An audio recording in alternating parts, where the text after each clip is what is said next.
in a land synonymous with ancient mysteries and timeless wonder, where the treasures of antiquity reveal glimpses of a glorious past. It is here, at the crossroads of biblical history and an extraordinary civilization, that one story still captivates the human imagination as perhaps no other ever told. It is the story and the mystery of the Exodus. The Exodus story is very important for a number of reasons. It's a story of liberation from bondage. It's a story of victory over oppressors. It's a story of how one individual can make a tremendous difference. I think it's right at the roots of our ethical system, if not our religious system. The Exodus in Jewish tradition, it's that which defines Israel as a people. God brought them out, made them his own, entered into a covenant relationship with them on Mount Sinai.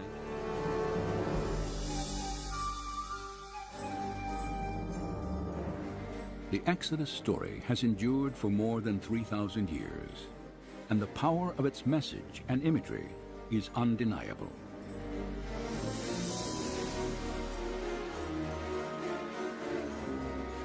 Yet, despite the religious and cultural significance of the Old Testament narrative, doubts about its authenticity have long existed.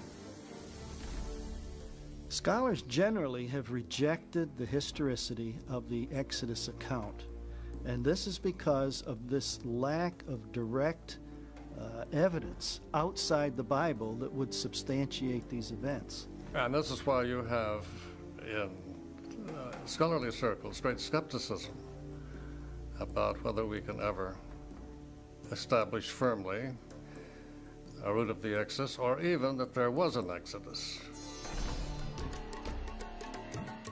The skepticism of the archaeological community has triggered many questions about the biblical narrative. Did Israel's exodus from Egypt actually occur? If it did, then why has so little evidence been unearthed? Were the people and events described in the biblical account real, or nothing more than elaborate fiction?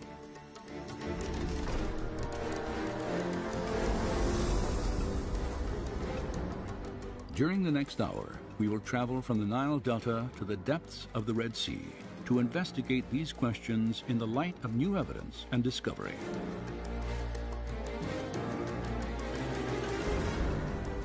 On this journey, we will explore and test the biblical record.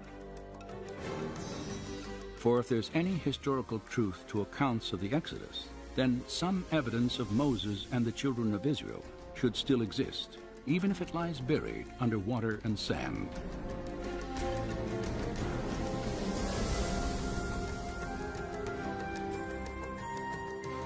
Join us now as we probe ancient mysteries to examine the Exodus story against the testimony of science, history, and archaeology.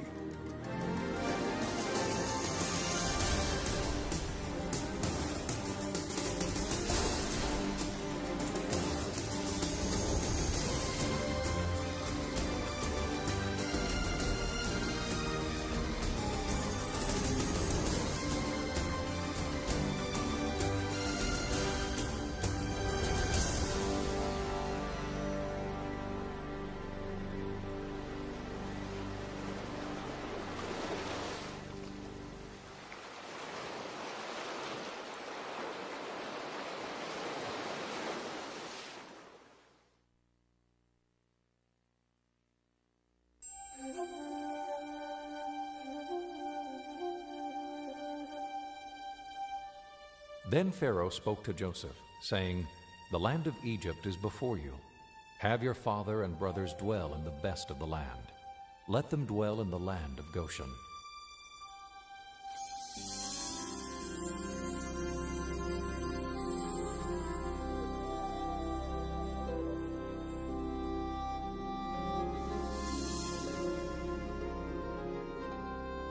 Any attempt to weigh the historical validity of the Exodus must begin here, in the Nile Delta, the biblical land of Goshen. For according to the Scriptures, This is where Israel first settled in Egypt.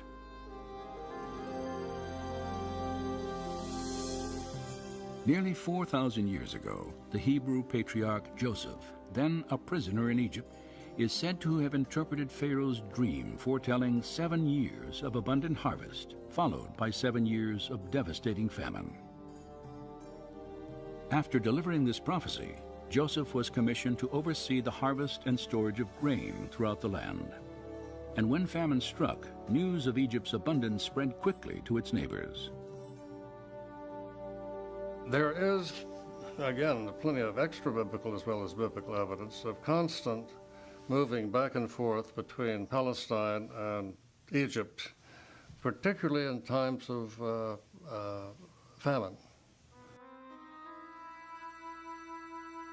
When famine ravaged Canaan, fear of starvation led Joseph's father, his 11 brothers and their wives and children, to leave their homeland and make the 200-mile journey southwest into Goshen.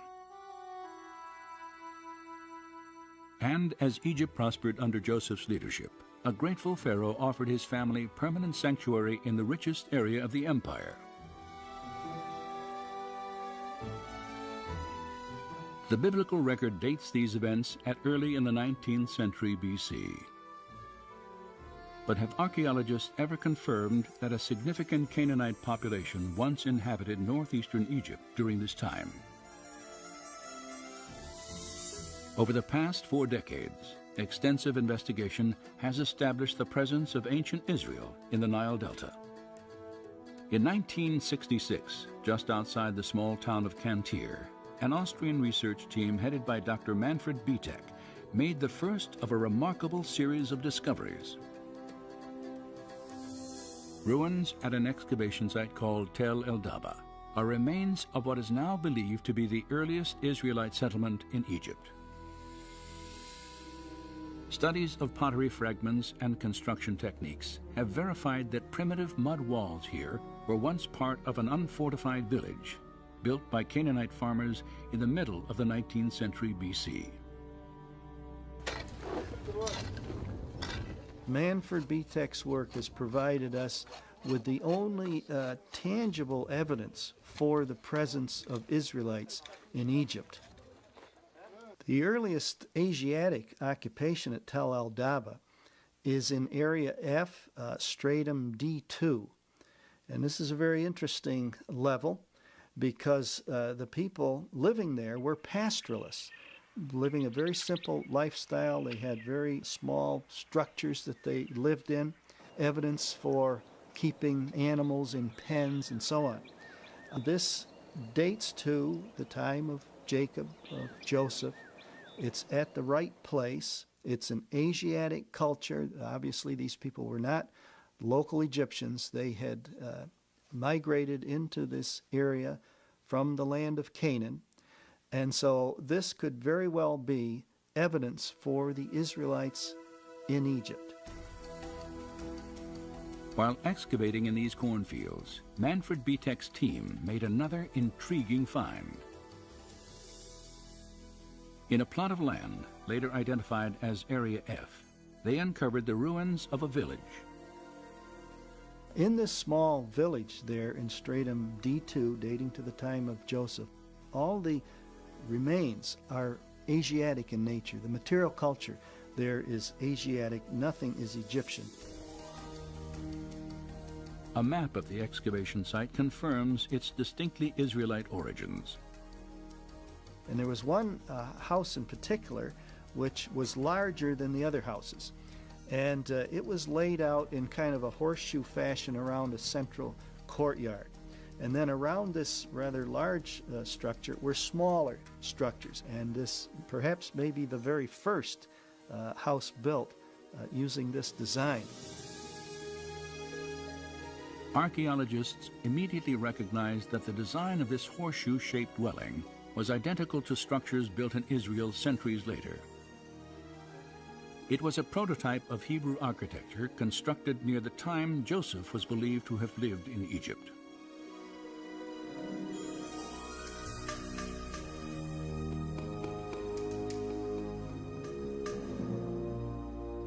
And Joseph died, But the children of Israel were fruitful and multiplied, and the land was filled with them.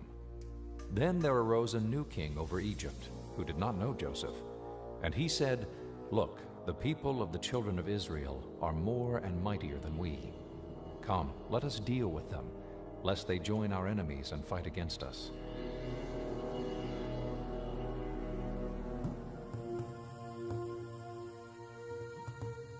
The scriptures tell us that following Joseph's death, Pharaoh drove the Israelite population into slavery.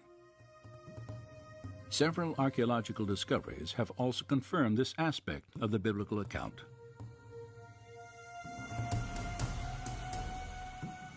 Excavations throughout the Nile Delta have unearthed walls of mud brick resembling those the Bible states were once molded by the hands of Israelite slaves.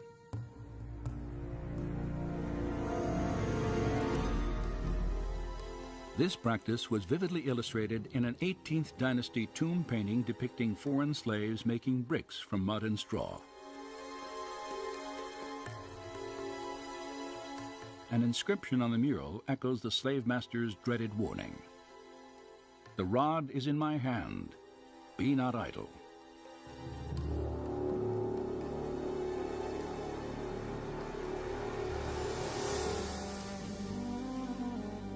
Another mural, carved in a tomb wall during the 15th century BC, shows Canaanite slaves working in the vineyards of Goshen. And fragments of the Brooklyn Papyrus, dating back more than 3,700 years, report the transfer of domestic slaves from one Egyptian owner to another. Each slave was listed by name. More than half the names noted were characteristically Hebrew.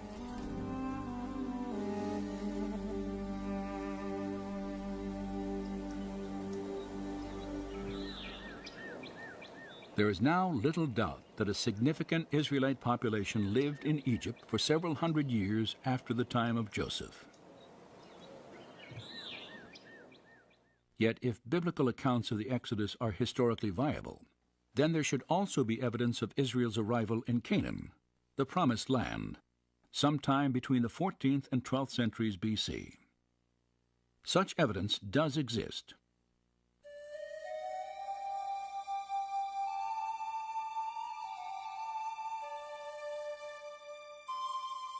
More than 3,200 years ago, the pharaoh Merneptah ventured out of Egypt on a military campaign through the land of Canaan.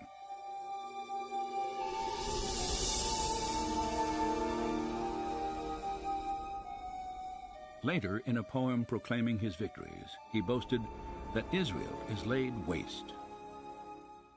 This inscription dates from about 1210 BC and establishes that the Israelites had arrived and settled in Canaan well before Merneptah's conquest at the end of the 13th century.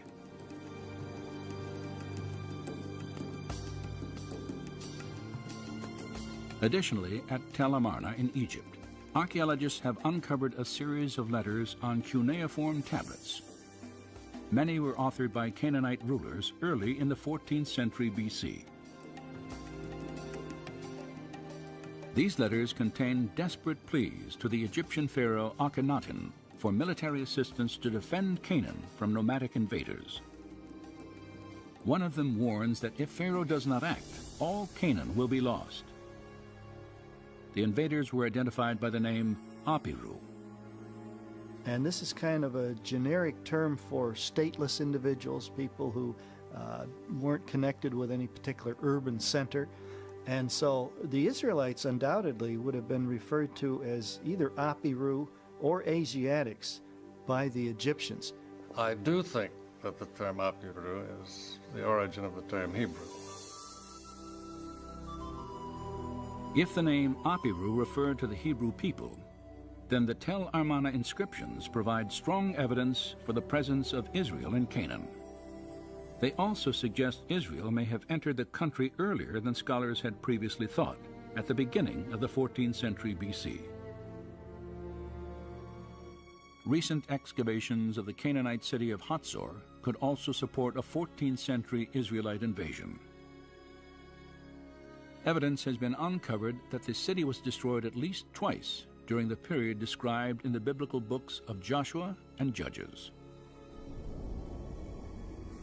Scattered among the remains of a large palace were Egyptian and Canaanite idols, their heads and hands intentionally chiseled off.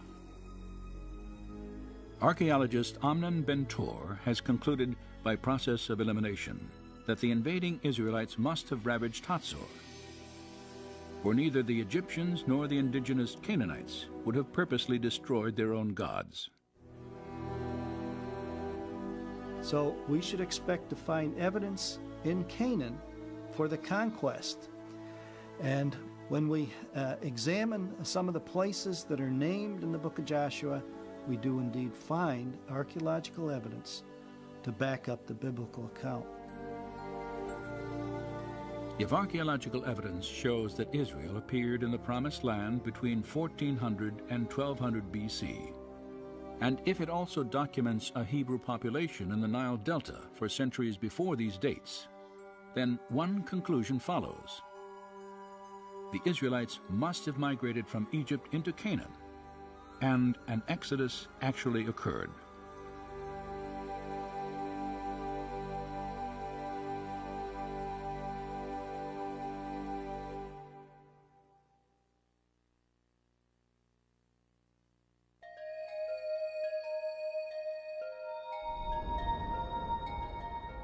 When you have brought the people out of Egypt, you will worship God on this mountain.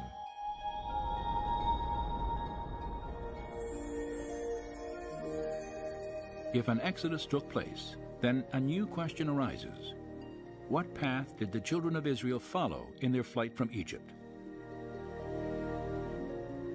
Any attempt to test the biblical record must focus along the route that the Bible itself specifies. Scholars have proposed many theories, but each must account for one fact. According to the book of Exodus, after leaving Goshen, the Israelites first set out for the holy mountain, where they were to meet and worship God. Moses and his people traveled to a mountain known in the Scriptures by two names, Horeb and Mount Sinai. Controversy has long surrounded its actual location. If you read the literature on the identification of Mount Sinai, you'll probably find 15 or 20 mountains which have been named by scholars, with scholarly arguments as to why this rather than that is Mount Sinai. It's chaos of critical conflict. Of the many sites proposed for the mountain, the most well-known stands in the southern tip of the Sinai Peninsula.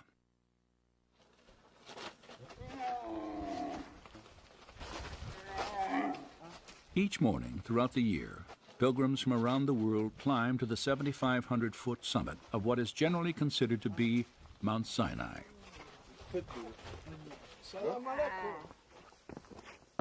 Few who walk these well-worn steps realize exactly how this mountain was first identified as the place where the Israelites encountered God. In the 3rd century CE, you have the rise of the Christian monastic movement, Christian ascetics going off in the desert to get alone with God, following very consciously the patterns of Moses and Elijah. And some of the Christian ascetics in Egypt moved into the Sinai Peninsula. That was their new area for the desert, the new area in which they would seek God, get alone with God. No civilization there, hardly any cities or villages except along the coast. And for them, they had engaged in an exodus from Egypt. They came out of Egypt, lived in the Sinai Peninsula, and this was their holy land. They read the biblical text with an allegorical approach. They see symbols and images of things everywhere. And then you looked around, the large mountains there, Jebel Musa and some other, and it looks a lot like what probably Mount Sinai might have looked like. So already, probably by 350, it seems that some of these monks developed a tradition of identifying Jebel Musa, Jebel Katrina, one of these other mountains in the Sinai Peninsula with the mountain on which Moses himself had actually ascended. By early in the 4th century AD, Christian pilgrimages to this mountain had become commonplace. And today, a chapel and a monastery stand at the base of this traditional site of Mount Sinai. Since 1956, archaeological teams have searched for evidence that Moses and the Israelites once camped here for nearly a year after their flight from Egypt.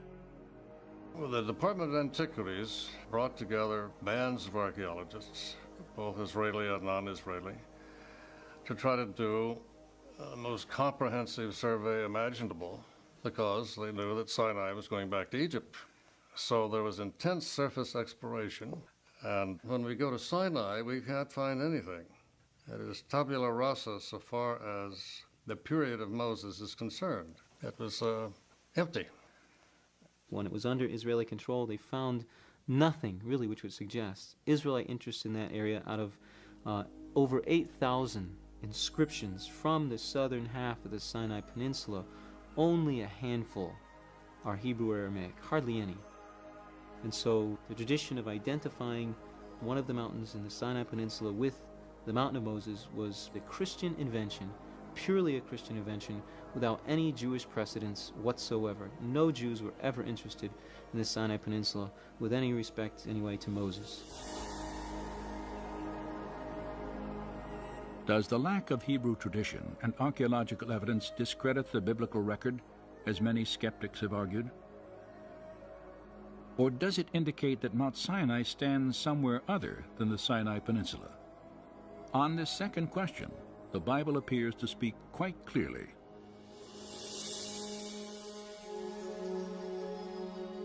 Now it came about in those days that Moses went out to his brethren and looked on their hard labors.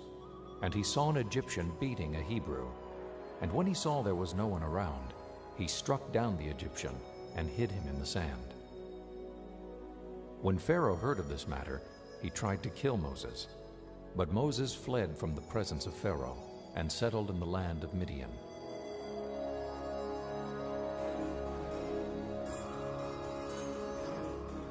The scriptures indicate that 40 years before the Exodus, Moses fled from Pharaoh by traveling east to Midian, an ancient territory located entirely in what is now Saudi Arabia. If Moses were fleeing from incarceration in Egypt for murdering an Egyptian, then this would be an ideal place to find refuge. It is outside of the control and influence of Egypt. Moses' decision to hide in Midian may have been influenced by the presence of the Egyptian military in the Sinai Peninsula.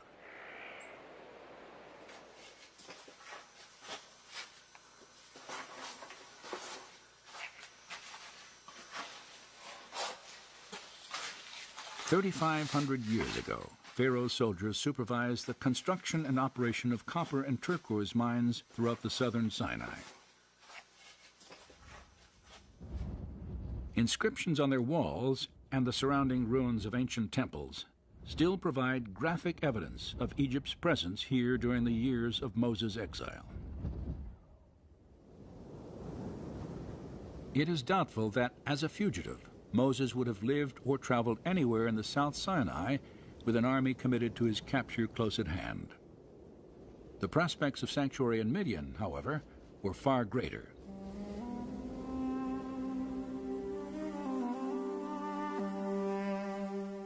Separated by the Red Sea from the Egyptian army in the Sinai Peninsula, Moses married a Midianite woman, tended the flocks of his father-in-law Jethro, and lived in obscurity for 40 years, until the day he wandered to the base of Mount Sinai.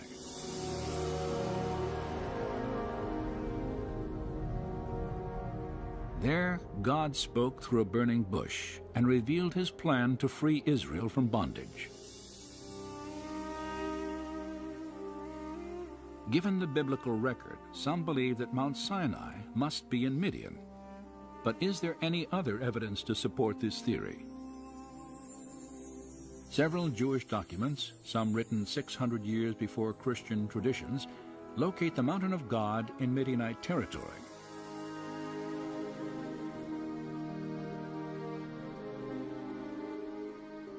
In 250 BC, a council of 70 scholars translated the Hebrew Bible into Greek for the first time. Their translation of the Exodus account presupposed that Mount Sinai stood in the Arabian Peninsula. 3 centuries later, the Jewish philosopher Philo placed the mountain east of the Sinai Peninsula and south of Palestine. At the same time, the Apostle Paul, who was educated under the Rabbi Gamaliel, also located Mount Sinai in Arabia. So Paul and Philo, when they use the word Arabia, they're not thinking of the Sinai Peninsula. Once again, I think that point needs to be emphasized very clearly. The terminology Arabia in the first century, Greek geographers usually have in mind the Arabian Peninsula. That's how that term is used. Perhaps the most specific description of Mount Sinai's location can be traced to the first-century historian Josephus, who wrote, "It was the highest of mountains, near the city of Madian." Shortly after this account, Madian was identified in the Arabian Peninsula by the Greek geographer Ptolemy. And 1900 years later, archaeologists excavated this city that, according to ancient records, had once stood near Mount Sinai. The ruins of Madian lie just outside the modern-day town of Al-Bad, near Saudi Arabia's northwest coast. Josephus and other texts seem to be fairly clear in Jewish tradition in locating Mount Sinai somewhere in the region around the city of Madian. So the notion that Mount Sinai is not in the Sinai Peninsula is something that many scholars have argued for years. And the notion that Sinai should be placed in northwest Arabia specifically, I would say probably in continental scholarship, in other words, German and French scholars, it might even be safe to say it's the dominant idea. I think there's an increasing opinion that Mount Sinai is to be found in northwestern Arabia. If there is historical evidence to support the location of Mount Sinai in Arabia, is there any specific mountain in this region that fits the biblical description? 15 miles east of the Saudi Arabian town of El-Bad, such a mountain may well stand. It is called Jebel Alaz. I have been always interested in archaeological finds that would confirm the truth of the Bible. I felt then I want to come in here to Saudi Arabia and see it for myself. I want to be able to say, I have seen this place. In 1996, Vivica Pontien entered Saudi Arabia on a work permit. During the following year, she made several trips to Jebel Alaz. It was very difficult to find the mountain. I think I had been there for 7 months before I came to the mountain the first time. We went around looking for it in the desert. I did 5 long day trips at 5 different occasions, just looking and looking for this place. Throughout her search, Pontien encountered a strong local tradition that Moses had once lived in Arabia. It seems to be a tradition among the locals there that this mountain range is called Jebel Musa. They call it that, and many places have the name of Moses, like there are wells near there that they call Ajin Musa or Bir Musa, which means the well of Moses. When Pontien finally reached Jebel Alaz, her attention was drawn to specific features of the mountain that resembled the biblical description. Most prominent was a jagged peak, more than 8,000 feet in elevation, and blackened as if scorched by fire. And at its base, an enormous pile of boulders, at least 15 feet high and 60 feet across. The flattened top of this structure had the appearance of being man-made, and etched into its rock faces were petroglyphs of bovine creatures, cattle and bulls.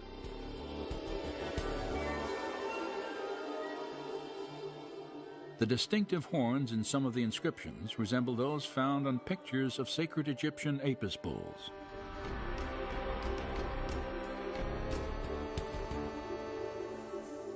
Could these stones be the remains of an Israelite altar, once built at the base of a holy mountain? Conclusive investigation is not possible at this time, for Saudi law severely limits all foreign research. And they have put up archaeological signs that tells this is an archaeological area and you're not supposed to trespass here. So it's evident that the Arabs themselves consider this to be some old sites of archaeological interest.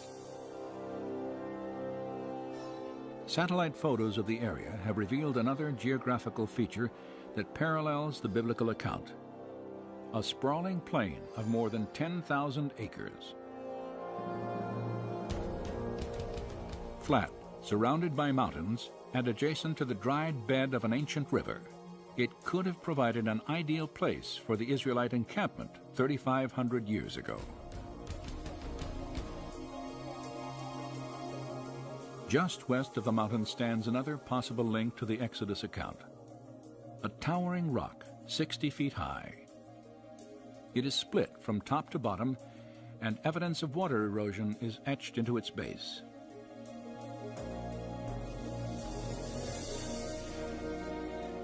Many features of Jebel al-Lawz reflect the biblical account of Mount Sinai, and as the highest mountain in northwest Arabia, it matches ancient Jewish historical records.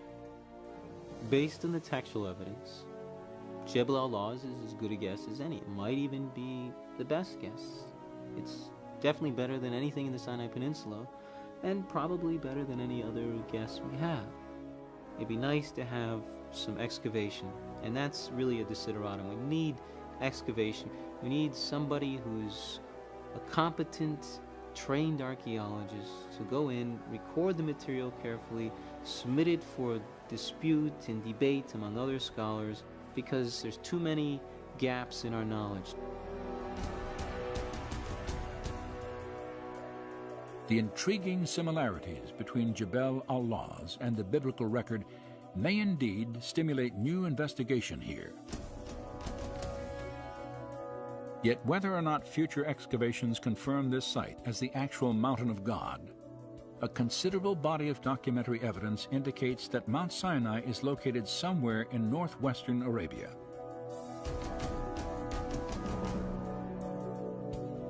As a result, we have 2 points by which to plot the first stage of Israel's exodus.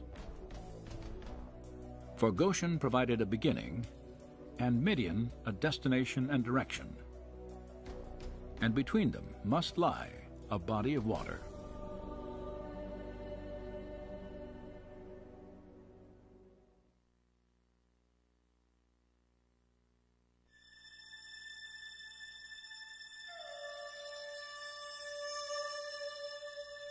As for you, lift up your staff and stretch out your hand over the sea and divide it, and go through the midst of the sea on dry land.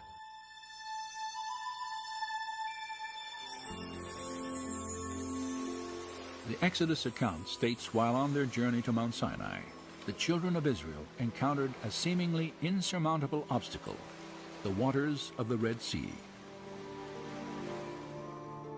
Most searches for their crossing point have centered on 5 sites that straddle the eastern border of Egypt, as defined in ancient times.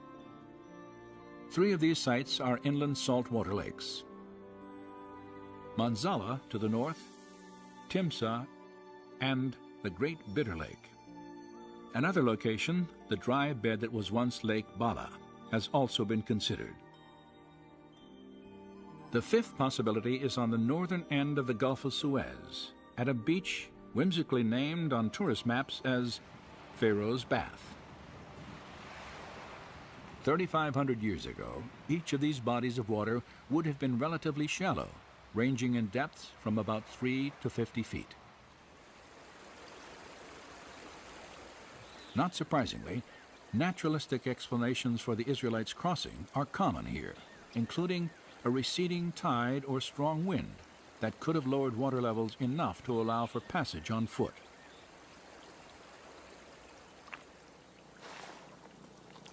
However, no direct evidence has ever emerged at any of these traditional sites to confirm the Exodus narrative. Nor does their geography resemble biblical descriptions of the beach where Pharaoh's army confronted Moses and his people.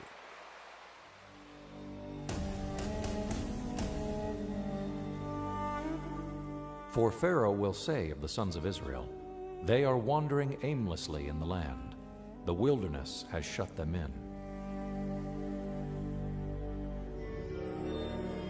As Israel approached the Red Sea, Pharaoh received news that they had wandered into a dense wilderness of mountains and canyons. In contrast to the biblical account, the terrain near the lakes and Gulf on what was then the eastern border of Egypt is predominantly flat, wide-open expanses of desert. And when Pharaoh drew near, the children of Israel cried out to Moses, "Is it because there were no graves in Egypt you have taken us away to die in the wilderness? Why have you so dealt with us to bring us up out of Egypt?" The Bible states that immediately prior to crossing the Red Sea, the children of Israel were gathered on a beach somewhere outside the borders of Egypt. In fact, the specific phrase, "out of Egypt," is used in relation to their place of encampment several times in the book of Exodus, creating an obvious contradiction between the scriptures and familiar interpretations of the story. For if traveling west to east, the Hebrews were trapped on the shore at any of the traditional crossing sites, they would still have been clearly within the borders of Egypt when God parted the waters.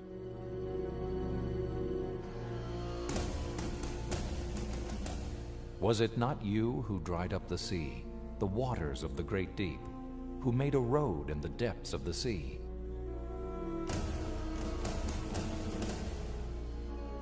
Popular theories that claim the Israelites walked through a shallow lake or marsh of reeds also contradict descriptions in the biblical record. The Hebrew writers refer to the Exodus crossing point as a great deep, the mighty waters, and the depths of the sea.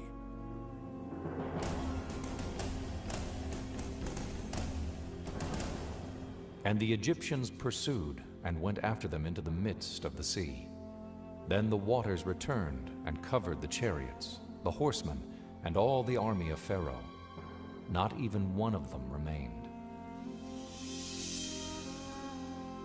In the 1st century, the historian Josephus numbered the Egyptian army at 250,000 men. Skeptics have long questioned how every soldier and horse in an army of that magnitude would have drowned in a shallow lake they could have easily traveled around. No direct evidence of a crossing anywhere along the eastern border of ancient Egypt has ever been discovered. As a result, accounts of the Exodus are often dismissed as fiction or legend. However, this absence of evidence could again indicate that archaeologists have been looking in the wrong places. For if the biblical descriptions are accurate, then the Red Sea of Moses and the Israelites may be located somewhere other than the lakes and Gulf that separate Egypt from the Sinai Peninsula.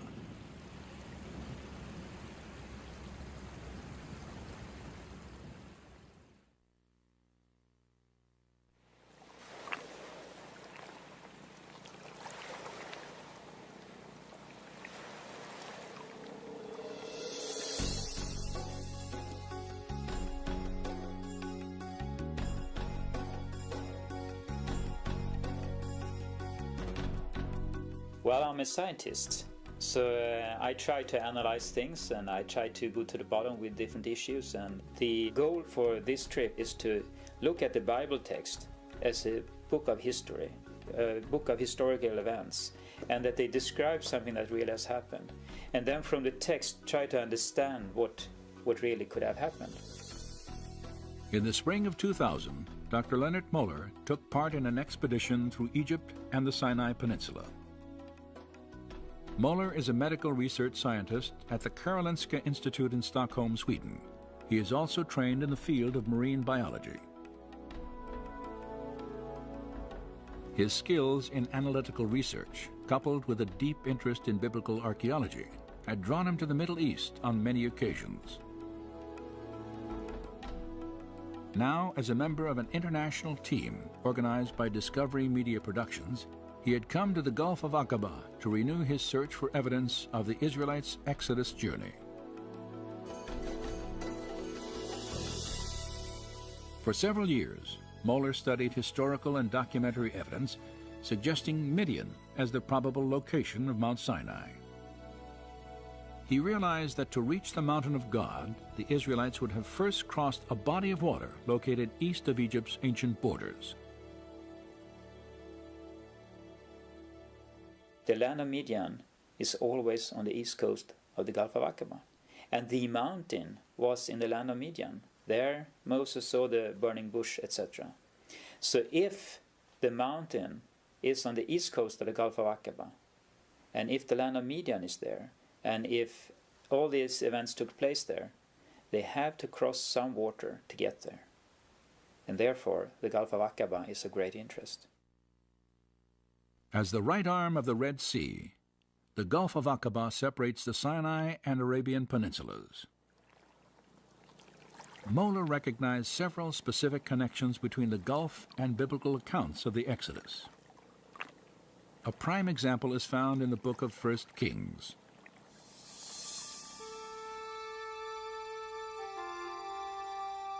In approximately 950 BC, King Solomon is said to have built his navy at Etzion-Geber, near Elath, an ancient city on the northern coast of the Gulf of Aqaba. According to the Hebrew text, this gulf where Solomon's ships were harbored was called Yam Suf. Most likely we talk about the Red Sea as the Gulf of Aqaba. We know that it's called Yam Suf, which is the Red Sea. We know that King Solomon had his fleet in Yam Suf. This Hebrew name, Yam Suf, also plays a prominent role in the Exodus account, for it is used to identify the waters crossed by Moses and his people.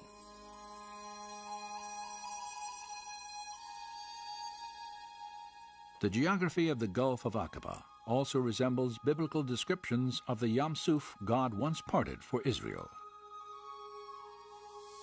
Aqaba is extremely deep, plunging more than a mile in some spots. It is adjacent to a dense wilderness of rugged mountains. And it is located clearly outside the borders of Egypt, as recognized during the time of Moses.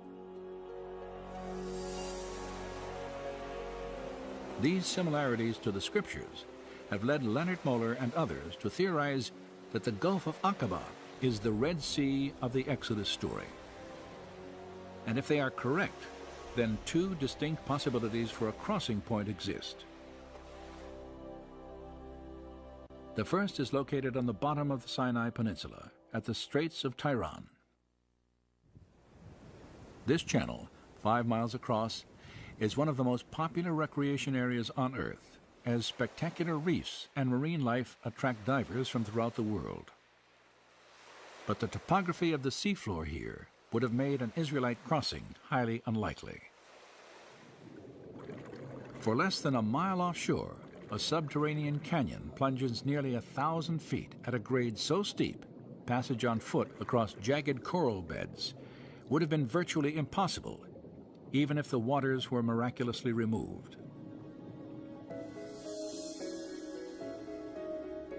70 miles north of the straits, near the center of the Aqaba coast, another potential crossing site extends into the sea. It is called the Nuweiba Peninsula. It sort of breaks out from the mountain ranges. I mean, there's nothing south of it and nothing north of it, you know. If you follow the shores, suddenly this peninsula just breaks out from the mountain range into a large plains. This is probably the only place at the Gulf of Aqaba, the western shore, where he could gather as many people as the Bible states that they were. Satellite photographs of the Nueva Peninsula clearly reveal its distinctive geography. This triangular-shaped beach would be the focus of a remarkable search for evidence of the Israelites' journey.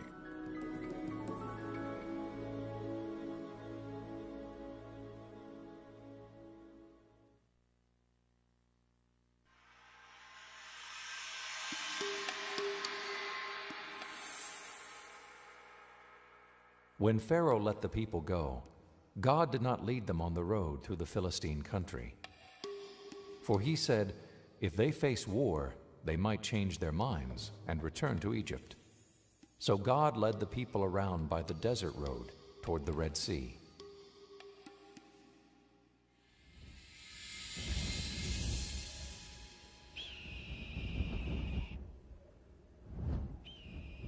If the Israelites traveled from Goshen to the Aqaba coast, then the biblical description of their route to freedom is very specific. They walked a road through the Sinai desert in the direction of the Red Sea. During the time of the Exodus, 3 main roads existed in the Sinai. The way of the Philistines traced the Mediterranean coast past a series of Egyptian military outposts. Understandably, the Israelites did not follow this path.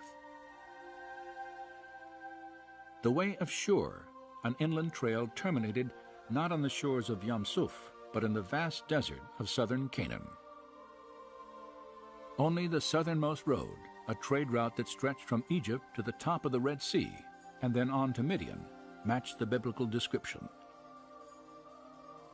It's a route that runs through more or less central Sinai from the Egyptian cities which are in the Nile Delta, and then on down to northwestern Arabia.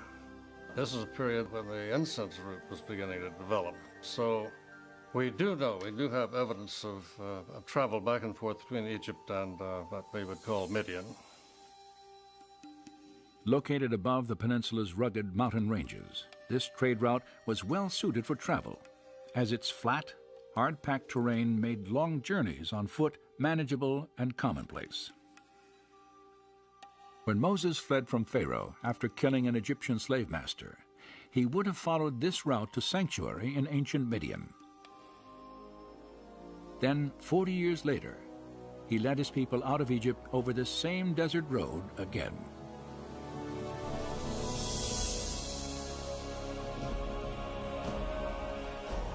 And the Lord was going before them in a pillar of cloud by day to lead them,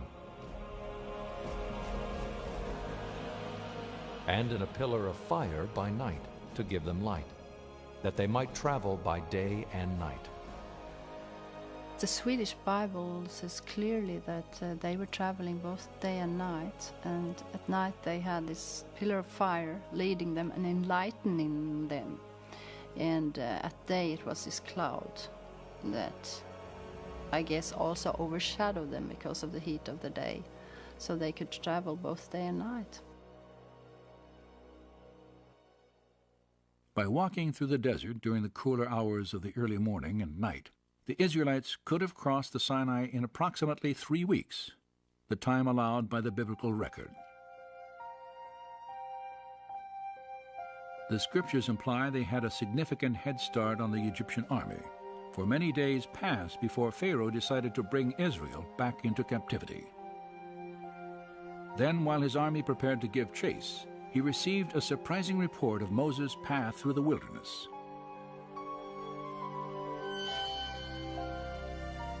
Now the Lord spoke to Moses, saying, Tell the sons of Israel to turn back and camp before Pi-Hahiroth, between Migdol and the sea.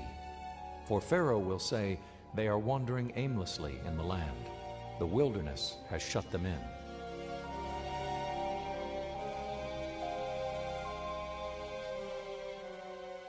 And it says in the scripture that they turned, and that could be interpreted in different ways, but our understanding is that they turned southwards, and Pharaoh then was so certain about that they were trapped within the peninsula. This satellite photograph defines the Israelites' unexpected change of course.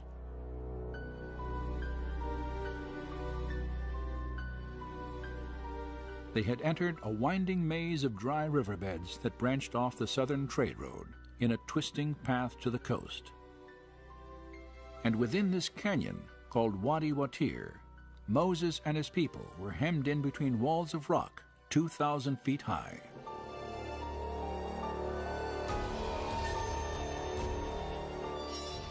Once you're into this wadi, you can't turn either left or right. You have to go, just follow it all the way.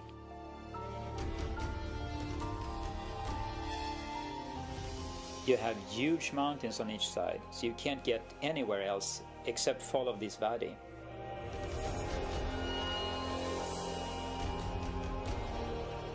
You can see the mountains are high and they're coming closer and closer, and the road is going, how do you say, back and forth between those mountains.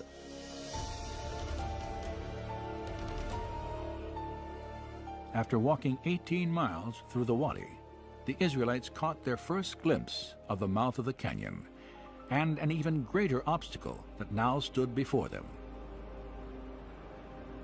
Suddenly, as you get through, after a long while, this big plain just opens up, into the Red Sea. Upon exiting the Wadi Watir, Moses would have assembled his people at a place called Pi-Hahiroth. Though its location remains controversial, the meaning of this Hebrew name may point to the site of the Israelites' encampment. For the word Pi-Hahiroth translates mouth of the gorges, a perfect description of this beach formed by sand and rock washed through the canyon by seasonal rainfall. From here, according to the Scriptures, Moses and his people could travel no farther.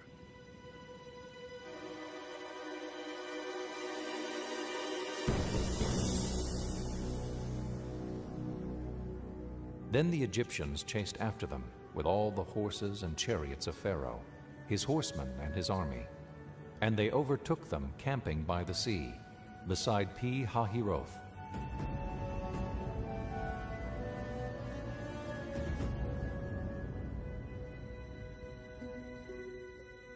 The historian Josephus provides another clue about the location of Pi-Hahiroth, for his description of the Israelites' crisis matches the terrain surrounding Nuweiba Beach.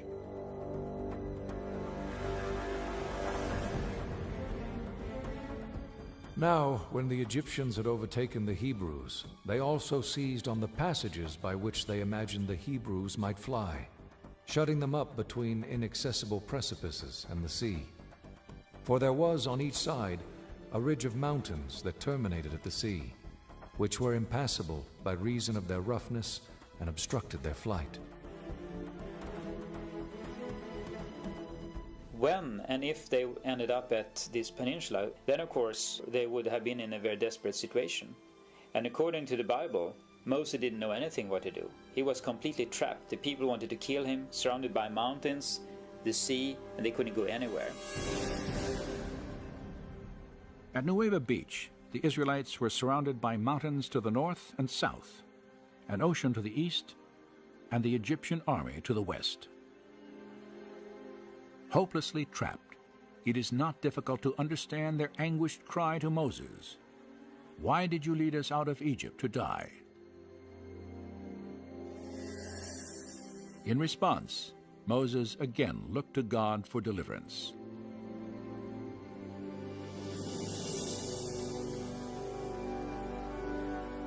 Then Moses stretched out his hand over the sea, and the Lord swept back the sea, and turned the sea into dry land, so the waters were divided. In all of Scripture, there may be no more dramatic image.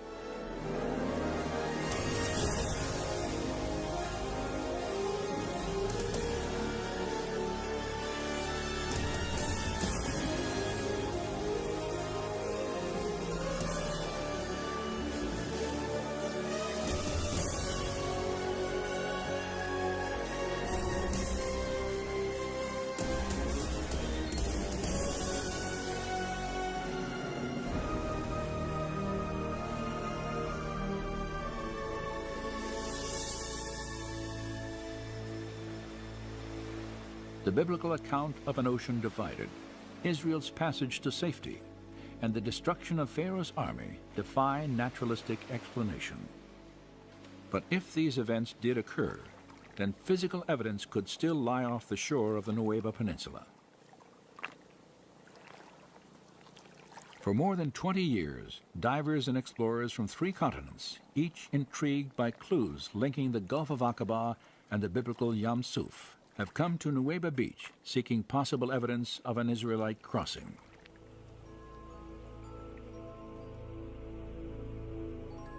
Their search focused on the 600 chariots the Bible says were destroyed in the Red Sea.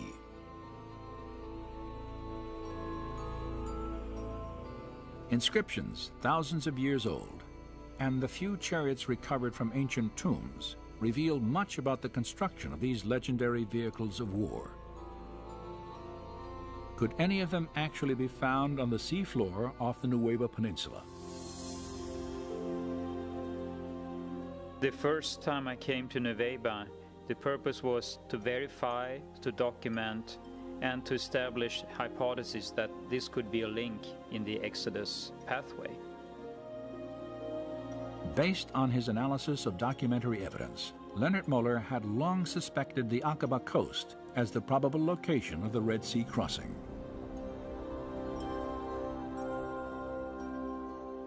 In 1997, he heard reports from other divers who claimed to have found unusual coral structures, some resembling the shapes of chariot wheels. Moeller decided to investigate these claims for himself. The first time I was diving there, of course, we were then looking for possible artifacts. And I had seen on some pictures what we could look for. I was skeptical and excited, because if this is the place for the crossing, then of course that's a big thing. So I was excited about that. But I was also skeptical because 3,500 years, that's a long time. But if Nueva is the crossing site, then of course you would expect to find remains of the Egyptian army. Like others who had explored Nueva before him, Moeller immediately recognized the difficulty of this search. If we assume that a number of artifacts were spread out on the seabed, sooner or later corals would start to grow on them. And of course, if you have a number of layers of coral growing on something, it's very hard to distinguish the structure that was there from the very beginning. Though the coral complicates any search here, it may have been instrumental in preserving the shapes of ancient artifacts. For coral is a living organism that will not begin to grow on a foundation of sand or silt. Instead, it must first attach itself to a solid object, where it will sometimes conform to the shape of its host. So for instance, if it would grow on a wooden artifact, the wood would normally disappear in the seawaters after a time. But if you have corals growing on the wooden artifact, the coral could have the shape of the wooden artifact.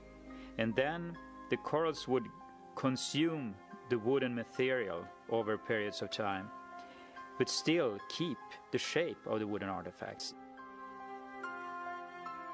During the course of his explorations, Moeller observed that the pattern of coral growth at Nueva differed from other parts of the Gulf.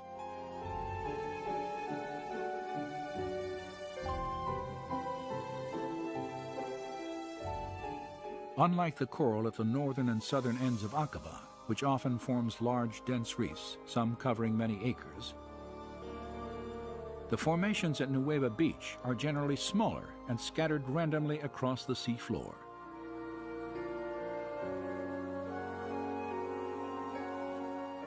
Divers familiar with the area have compared the distribution of coral here to a junkyard and the aftermath of a disaster.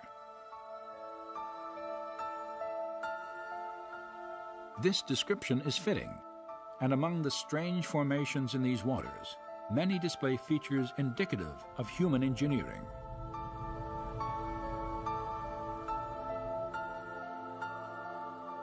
When we dive and when we film at the Nueva location, we look for certain structures, and you try to look for 90-degree angles or circular objects wheel-like structures. So that is what you scan for, so to speak, when you dive.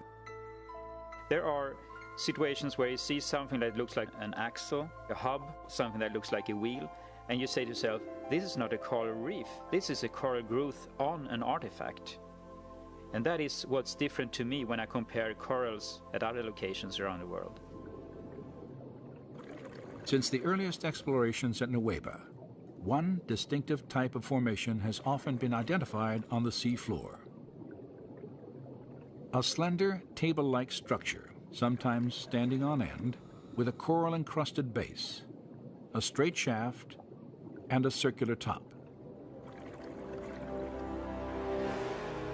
It's a 90-degree angle, a right angle, between something that looks like an axle and the wheel. And you can see this in different varieties, and it looks very different from normal coral growth. And it is like a man-made structure with a coral growth on it.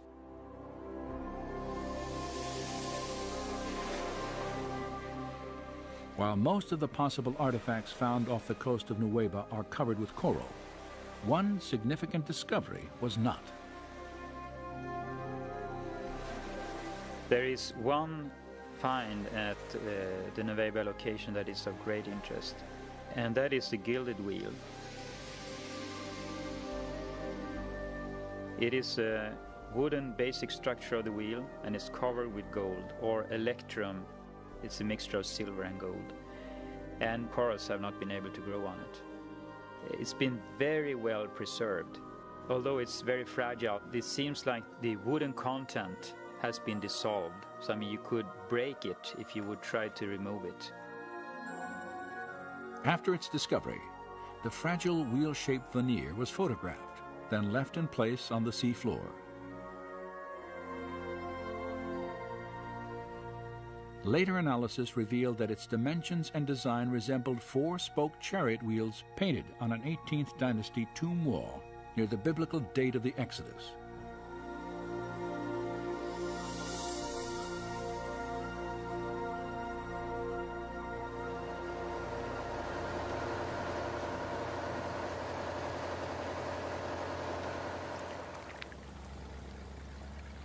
After reviewing photographic evidence and making several dives of his own, Moeller concluded that a more systematic investigation of the Nuweiba seafloor was warranted. He realized that the limited diving time afforded by scuba equipment would never allow an extensive search of the area. A higher level of technology was necessary, and in the spring of 2000, the Discovery Media team lowered a robotic camera into these waters for the first time.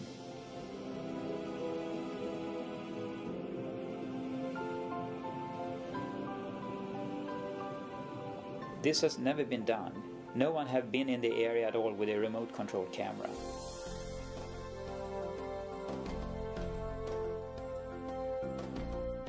Controlled from the ship, the camera was maneuvered across the seafloor, transmitting video images for study and evaluation.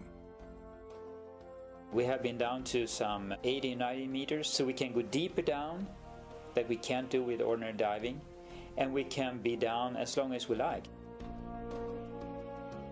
As in his previous searches at Nuweiba, Moeller scrutinized the coral for specific shapes. We can see that because it's a 90-degree angle. You see the seabed here, there are some structures that are just a little bit above the surface of the seabed. They have a cross-like appearance, it's 90-degree angles, and there's a hole in the middle. So the hub would be here? Possibly a hub there, yeah. And the wheel would be a circle around. This would be the rim of the wheel here? Yeah. Okay. So this could be a spoke here, possibly? Yeah, possibly a spoke? Yeah. What would the diameter of that rim be? That's a good question, but we would expect it to be about 1 meter, about 3 feet wide. Okay. In diameter.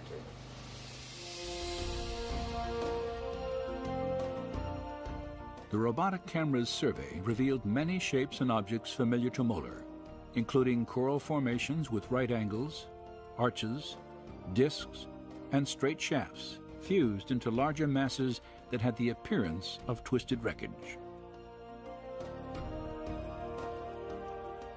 Now, when we have been able to go back and forth with the remote control camera, we can repeatedly see that these strange structures we are looking for are there.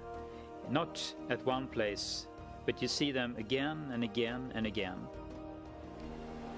And this could be the outer rim of a wheel going around like The that. abundance of these unusual coral structures was even more apparent when tapes of the expedition were carefully scrutinized during the months following the search at Nueva. Perhaps have a wheel here, standing on the seabed. When you sit and look at these films that has been taken by the remote camera, you see all these strange artifacts or coral growth on some artifacts or structures that appear repeatedly, time after time, at different locations at this spot. And you can sit there and think, well, what is this? This doesn't look like normal coral growth. And it is amazing to see that so many things and such large areas down there that are like a man-made structure.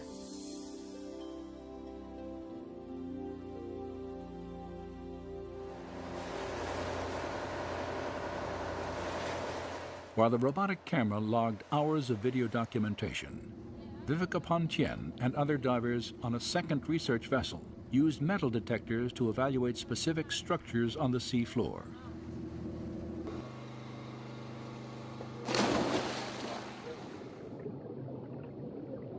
Pontien and her colleagues realized that the wheels of many Egyptian chariots were often reinforced with bronze. They hoped to find evidence of the metal encrusted in coral. A scan of this formation indicated a circular metallic pattern around its edge, perhaps evidence of the broken rim of a chariot wheel. Other coral formations examined also contained fragments of metal.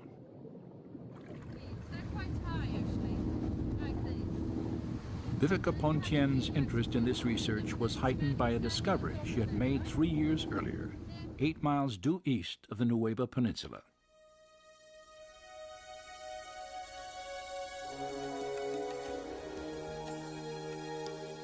During her stay in Saudi Arabia, Pontien not only searched for Mount Sinai, she also made several dives in an attempt to document evidence of the Egyptian army on the Saudi side of the Gulf. And the Bible tells that Israel saw the Egyptians lying dead on the shore after they came across. So I figured there must be some stuff on the Saudi side. At one spot there is like a very shallow sort of land tongue going out in a straight angle towards Nueva. You could tell it by the shift of the color of the water. You could see how it was turquoise far out, you know. So I thought this would be interesting for exploration, so we did some dives near to that.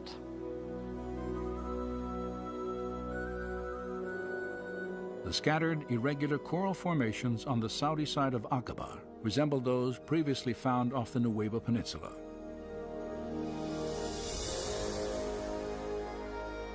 In the midst of them, Pontien photographed this circular object attached to what appears to have been a broken axle or hub.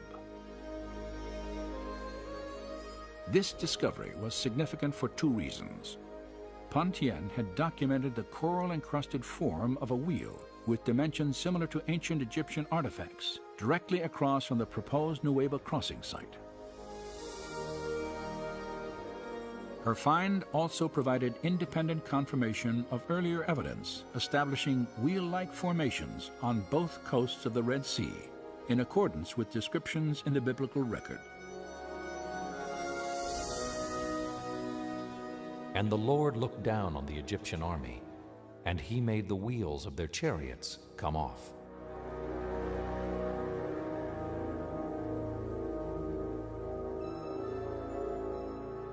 A common question is, why didn't you bring up artifacts? And there are several answers to that. The best thing to do when you find something is just to keep it in position. Document it, but keep it in position. It's very easy to destroy anything. And the other thing, it's illegal to remove artifacts, but also you're not allowed to bring up any corals from the Red Sea. While Egyptian environmental laws prohibit removal of any coral for scientific dating and analysis, photographic evidence may provide a link to the time of the Exodus.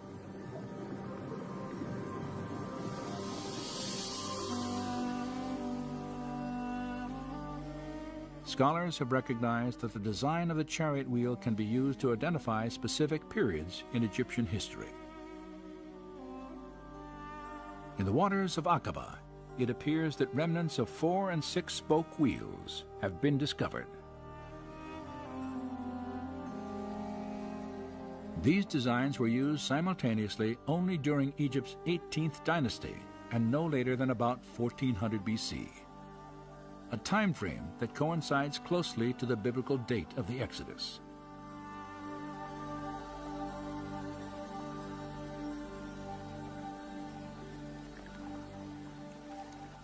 The discoveries made between Nuweiba Beach and Saudi Arabia have been fascinating, but they also raise some obvious questions. If God parted these waters, how could a large group of people, including the elderly and the very young, have walked across the Gulf of Aqaba? And since we know that the Gulf of Aqaba is terribly deep, because there is a very deep section in the crust of the earth that goes from the Dead Sea through Gulf of Aqaba, down through the main part of the Red Sea and down into Ethiopia, and it's called the Rift Valley there. The imposing terrain of the Great Rift Valley is evident in the towering mountains that line the Aqaba coast. They drop straight down into the sea, creating an underwater canyon more than a mile deep, a seemingly impassable divide, even if devoid of water.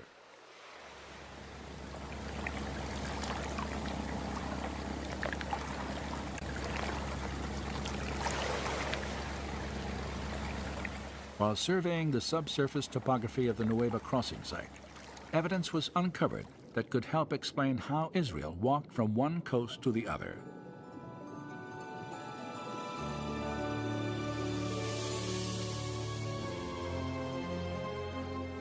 At its steepest points, the Gulf of Aqaba plunges more than 5,500 feet. Yet the ocean floor off the coast of Nuweiba Beach rises up several thousand feet from this trench, creating a wide, flattened ridge that the Israelites could have crossed once the Red Sea was divided.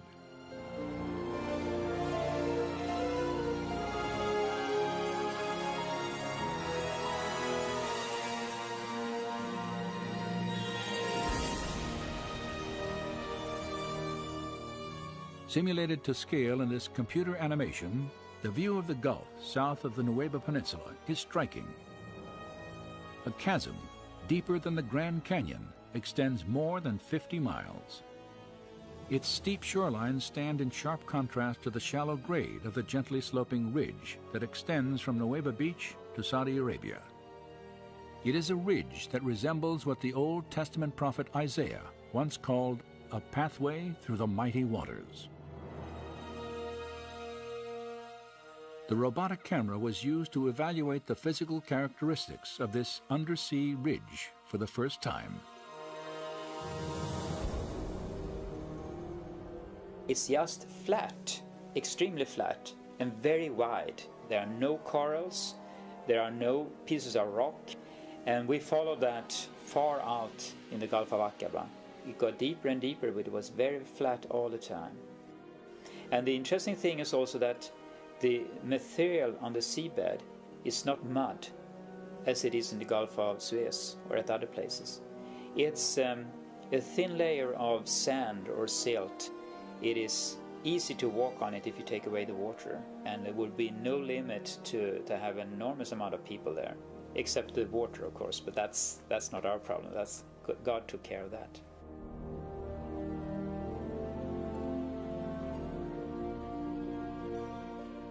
Thus says the Lord, who makes a way through the sea and a path through the mighty waters. Come and see the works of God. He turned the sea into dry land, and they passed through on foot.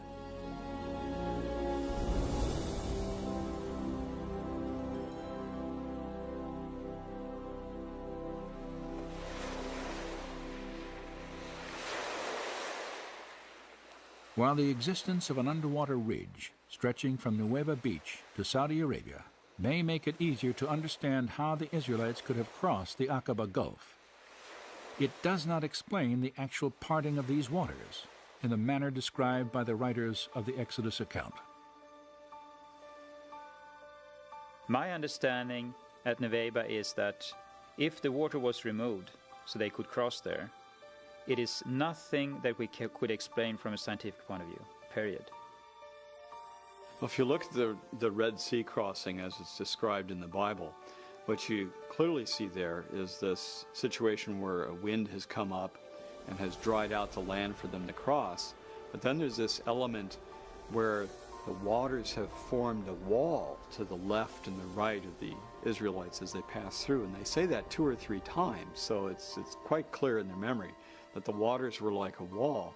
And there's just no naturalistic explanation for something like that.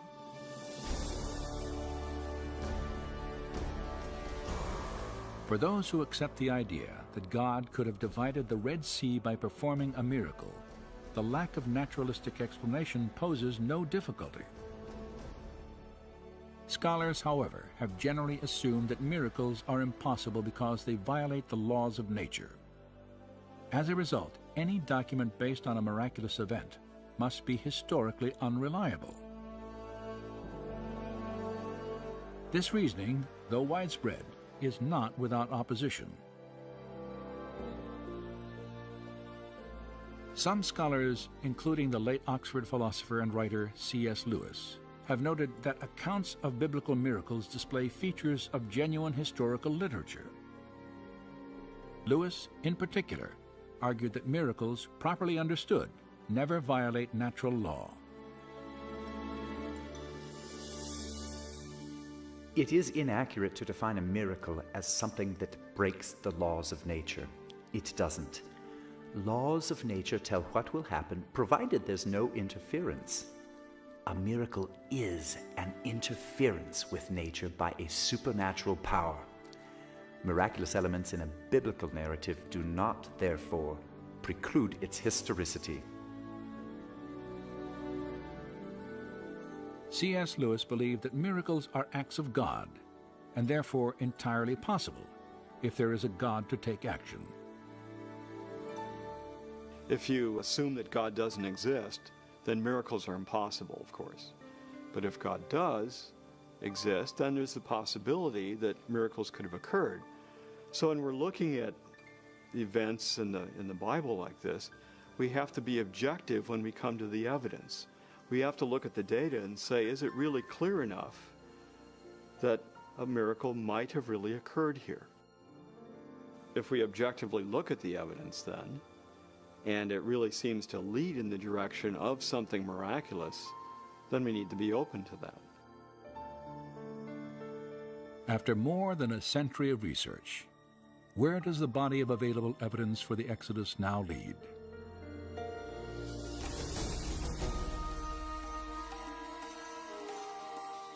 Many archaeologists have attempted to trace the path of Israel's journey to Mount Sinai.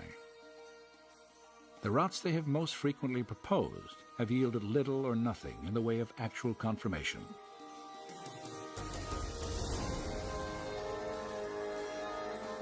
Yet today, another theory for the Israelites' path, far different from traditional ideas, may provide a trail of direct evidence for both a miracle and the historical validity of the Exodus account.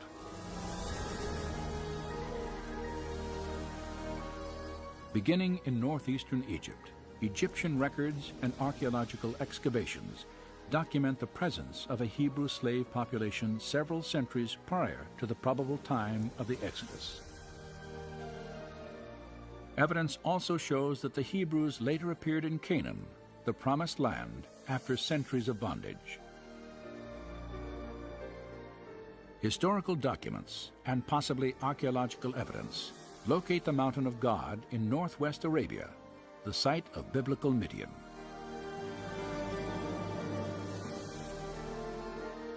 And a trade route leading to Midian, intersected by a system of riverbeds terminating at the Aqaba coast, matches biblical and historical descriptions of the Israelites' path to the Red Sea.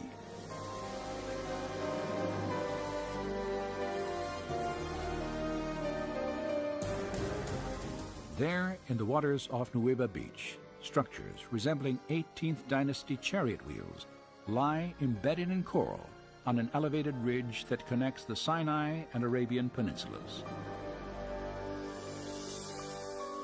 So then you have a lot of things that you can put together to build a picture, like a puzzle. And we find artifacts, and we find geography, locations and surroundings, so to speak, around this that fits the text very well. Well, a good scientific theory explains a lot of evidence very simply and coherently. And there's a pattern that's coming out of this evidence that really suggests that the biblical record has a lot more historical content to it than what scholars have been willing to grant in the past. So the question no longer is, why don't we find any evidence for the Exodus? But instead, what do we do with this evidence that we now have that clearly seems to support the biblical record? The scriptures tell us that nearly 3,500 years ago, God parted the waters of the Red Sea and led the Israelites to freedom.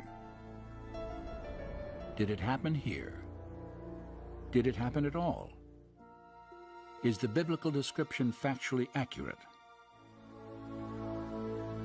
As with any historical investigation, we may never know with absolute certainty. And so, perhaps belief in the Exodus will always require a measure of faith.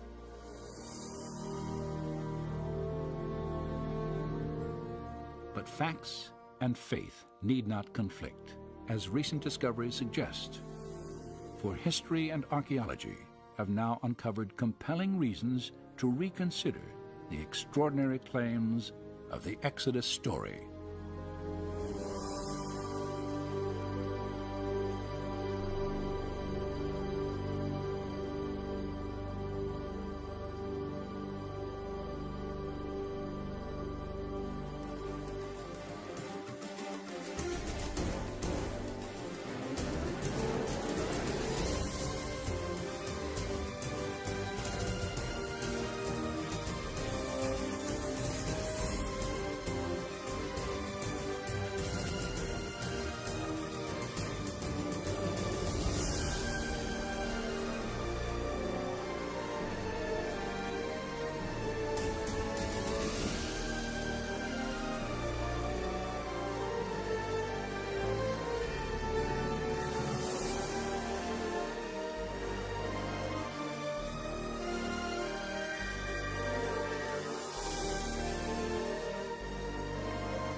In a land synonymous with ancient mysteries and timeless wonder, where the treasures of antiquity reveal glimpses of a glorious past. It is here, at the crossroads of biblical history and an extraordinary civilization, that one story still captivates the human imagination as perhaps no other ever told. It is the story and the mystery of the Exodus. The Exodus story is very important for a number of reasons. It's a story of liberation from bondage. It's a story of victory over oppressors. It's a story of how one individual can make a tremendous difference.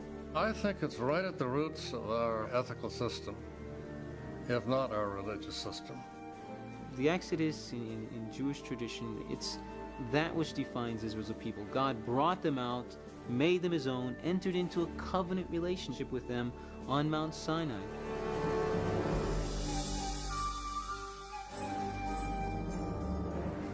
The Exodus story has endured for more than 3,000 years, and the power of its message and imagery is undeniable.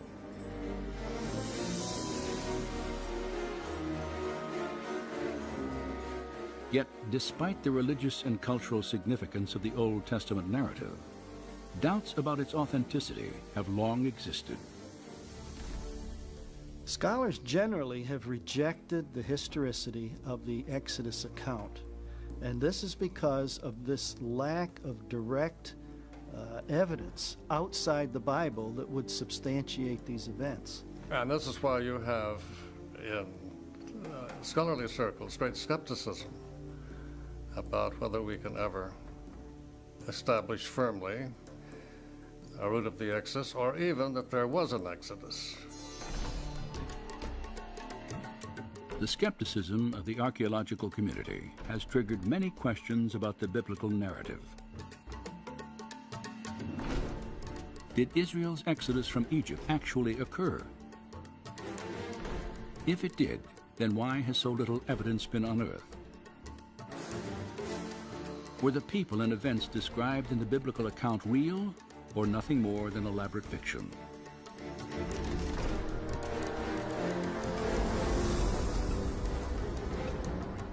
During the next hour, we will travel from the Nile Delta to the depths of the Red Sea to investigate these questions in the light of new evidence and discovery.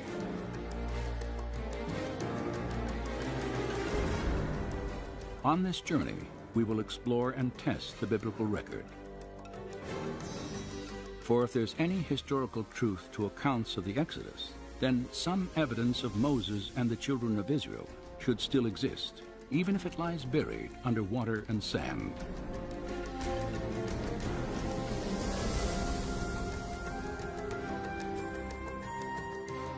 Join us now as we probe ancient mysteries to examine the Exodus story against the testimony of science, history, and archaeology.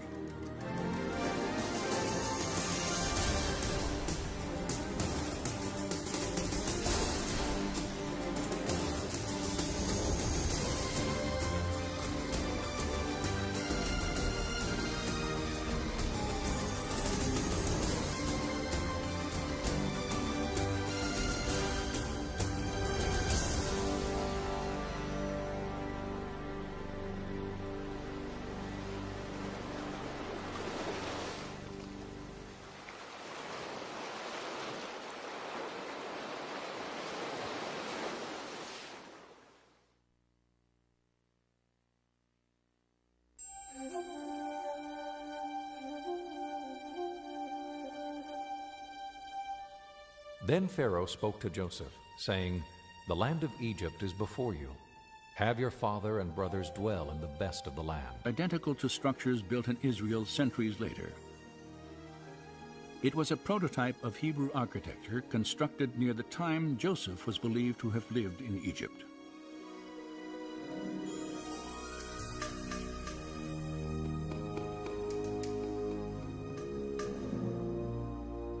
And Joseph died, but the children of Israel were fruitful and multiplied, and the land was filled with them. Then there arose a new king over Egypt, who did not know Joseph. And he said, "Look, The people of the children of Israel are more and mightier than we. Come, let us deal with them, lest they join our enemies and fight against us.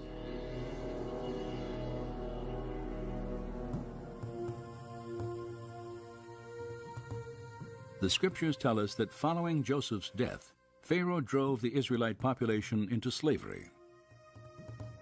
Several archaeological discoveries have also confirmed this aspect of the biblical account.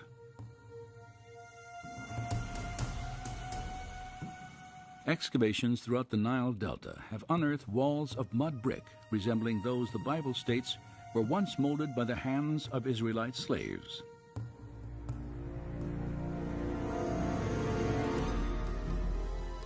This practice was vividly illustrated in an 18th dynasty tomb painting depicting foreign slaves making bricks from mud and straw. An inscription on the mural echoes the slave master's dreaded warning. "The rod is in my hand. Be not idle."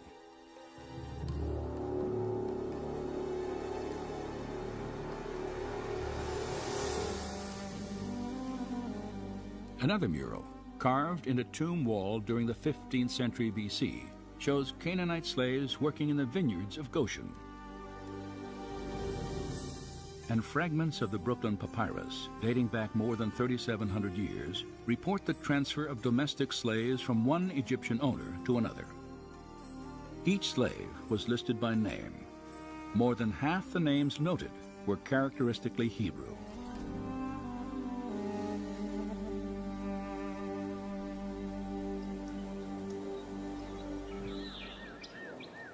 There is now little doubt that a significant Israelite population. Let them dwell in the land of Goshen.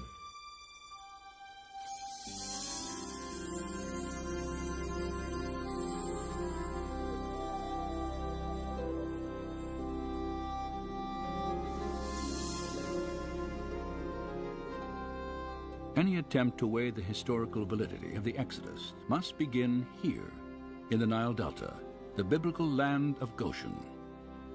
For according to the scriptures, this is where Israel first settled in Egypt.